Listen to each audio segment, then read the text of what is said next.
अमरूद नर्सरी। अमरूद भारत के लोकप्रिय फलों में से एक है। लोकप्रियता के कारण इसकी मांग बढ़ती ही जा रही है। ये एक ऐसा फल है जो देश के ज्यादातर हिस्सों में पाया जाता है। देश में उगाए जाने वाले फलों में क्षेत्रफल और उत्पादन के लिहाज से अमरूद का चौथा स्थान है। अमरूद की बागवानी आसानी से हो जाती है। बागवानी के साथ अमरूद की नर्सरी भी बनाई जाती है, जिसके द्वारा अच्छा मुनाफा कमाया जा सकता है। तो आज हम अमरूद नर्सरी के विषय में बात करेंगे। विधि।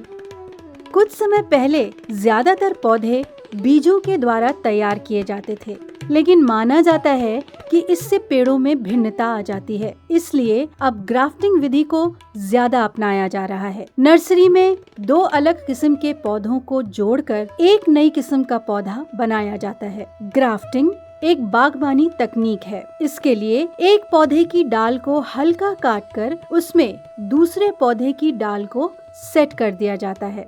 ये जो है ये साइड बंदिश होती है। ये मदर प्लांट है। इसके नीचे जो है ये आपका देसी लगा हुआ है। ये कलम है। ये इसे साइड बंदिश कहते हैं। मदर प्लांट के नीचे का इसमें की वैरायटियाँ भी तैयार होती हैं। सारी वैरायटियाँ इसमें भी मिलती हैं हमारे पास। बहुत सी वैरायटियाँ हैं। नाम किसके किसके बताएं। ये जो है ये पन्नी से बांधा जाता है खोल के। जैसे जब आपकी ये तैयारी हो रही है, ये इसलिए बांधा जाता है, ये हमारा मदर प्लांट है नीचे का। और ये जो है ये इसमें देसी में अलग से गाड़ रहे हैं। जैसे कि ये देखिएगा नीचे, ये तुम्हारा जो है बंदिश के नीचे ये आपका देसी है, ये आपकी कलम है। ये तकनीक दो या दो से अधिक पौधों से एक नया पौधा बनाने के लिए उपयोग की जाती है, जिससे दोनों पौधों के ऊतक आपस में जुड़ जाते हैं ताकि वे एक ही पौधे के रूप में विकसित हो सकें। ये मेरा L49 है। L49 है। इसको जो है इसको बीनियर कहते हैं। ये बीनियर से जोड़ा जाता है। कल्ला अलग से होता है, देसी अलग से होता है। इसको छोड़ दीजिएगा।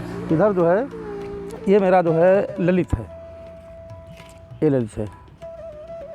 इधर जो है ललित बन रहा है। कई सी वैरायटियाँ हमारे पास हैं जो उपलब्ध हैं। आगे चल के जो है इलाहाबादी भी है।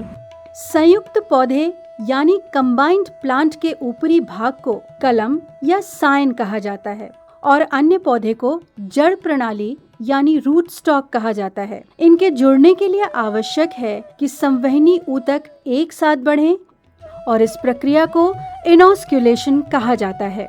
सफल ग्राफ्टिंग के लिए आवश्यक है कि रूट स्टॉक और कलम पौधों के संवहनी कैम्बियम ऊतकों को एक दूसरे के संपर्क में रखा जाए। आमतौर पर ये कुछ हफ्तों की अवधि होती है। ग्राफ्टिंग के बाद ग्राफ्टेड स्थान के चारों ओर टेप लगा देना चाहिए और ग्राफ्टिंग मोम या सीलिंग यौगिक के साथ कवर कर देना चाहिए। ये कैम्बियम परतों को सूखने से रोकता है और पानी के प्रवेश को भी रोकता है। उपयोग। इस तकनीक का उपयोग आमतौर पर बागवानी और कृषि व्यापारों में व्यावसायिक रूप से उगाए जाने वाले पौधों के लिए किया जाता है। ग्राफ्टिंग बागवानी फसलों की उत्पादकता में वृद्धि करती है, नए किस्म के फलने वाले पौधों का विकास करती है, पर परागण और परागण अनुकूलित करती है। जैसे कुछ पेड़ स्वपरागण नहीं करते हैं, उन्हें आमतौर पर एक और किस्म के पेड़ द्वारा परागण की आवश्यकता होती है। इस प्रक्रिया को पर परागण के रूप में जाना जाता है। किस्में। अमरूद की नर्सरी में हर किस्म के अमरूद के पेड़ उगाए जाते हैं। अमरूद की प्रमुख किस्में जो बागवानी के लिए उपयुक्त पाई जाती हैं, वे इस प्रकार हैं: इलाहाबादी अमरूद, चाइना अमरूद, संगम अमरूद, काला अमरूद, बर्फखाना अमरूद, 1 केजी अमरूद और ललित आदि अमरूद की किस्में हैं। इसके अतिरिक्त पंत प्रभात अमरूद, सेब नुमा अमरूद, इलाहाबादी सुरखा अमरूद, बेहट कोकोनट अमरूद और सरदार 49 अमरूद लखनऊ आदि भी अन्य किस्में पाई जाती हैं। इलाहाबादी सफेदा अमरूद बागवानी हेतु सर्वोत्तम किस्म है। सॉइल यानी मिट्टी। अमरूद को लगभग सभी प्रकार की भूमि में उगाया जा सकता है, परंतु उपजाऊ खेती के लिए दोमट मिट्टी वाली भूमि ही अधिक लाभकारी होती है। साथ ही बलुई मिट्टी वाली भूमि जिसका पीएच मान 8.2 एल्कलाइन हो, इस पर अमरूद के पौधों को सफलतापूर्वक उगाया जा सकता है। खाद के रूप में ज्यादातर गोबर का उपयोग किया जाता है। साथ ही रासायनिक खादों का भी उपयोग किया जा सकता है। सिंचाई, किसी भी पौधे के लिए पानी सबसे महत्वपूर्ण होता है, अतः उचित समय पर पौधों की आवश्यकता अनुसार सिंचाई करते रहना चाहिए। खरपतवार नियंत्रण, 10 से 15 दिन के अंतर पर ठालों की निराई गुड़ाई करके खरपतवार को निकालते रहते हैं, जिससे खरपतवार नष्ट हो जाते हैं। कीट नियंत्रण, अमरूद में कीड़े व बीमारी का प्रकोप मुख्य रूप से वर्षा ऋतु में होता है, जिससे पौधों में वृद्धि तथा फलों की गुणवत्ता दोनों पर बुरा प्रभाव पड़ता है। अमरूद के पेड़ में मुख्य रूप से छाल खाने वाले कीड़े, फल छेदक, फल में अंडे देने वाली मक्खी, शाखा बेधक आदि कीट लगते हैं। इन कीटों के प्रकोप से बचने के लिए पौधों की दवाई को पानी की सही मात्रा में मिलाकर छिड़काव करना चाहिए। रोग नियंत्रण, अमरूद के प्रमुख रोग उकटा रोग, तना कैंसर आदि हैं। भूमि की नमी भी उकटा रोग को फैलाने में सहायक होती है। रोगी पौधे को तुरंत निकालकर नष्ट कर देना चाहिए। तना कैंसर रोग फाइसेलोस्पोरा नामक कवक यानी फंगी द्वारा होता है।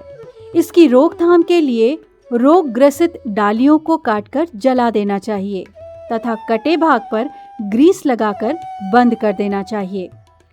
इन सभी बातों को ध्यान में रखकर अमरूद की नर्सरी के द्वारा अच्छा मुनाफा कमाया जा सकता है। इस व्यवसाय से जुड़ी अन्य जानकारी के लिए आप हमसे जुड़ सकते हैं। इंस्टीट्यूट फॉर इंडस्ट्रियल डेवलपमेंट इस नर्सरी के द्वारा एक अच्छा मुनाफा कमाने के लिए आपका पूरा साथ देता है। IID के मेंबर बनकर आप सभी प्रकार की इंडस्ट्रीज की complete industrial documentary, expert episodes, bankable project report, plant machine की जानकारी और वेरियस इंडस्ट्रीज पर लाइव वर्कशॉप लिंक्स प्राप्त कर सकते हैं। इस उद्योग को शुरू करने के लिए आप हमारे साथ जुड़ सकते हैं। साथ ही अधिक जानकारी के लिए आप दिए गए कॉन्टैक्ट नंबर, ईमेल और लिंक्स के थ्रू हमसे संपर्क कर सकते हैं। ऐसे ही और बिजनेस आइडियाज के लिए आप हमारे चैनल को सब्सक्राइब करें और इस वीडियो को लाइक और शेयर करना ना भूलें। धन्यवाद।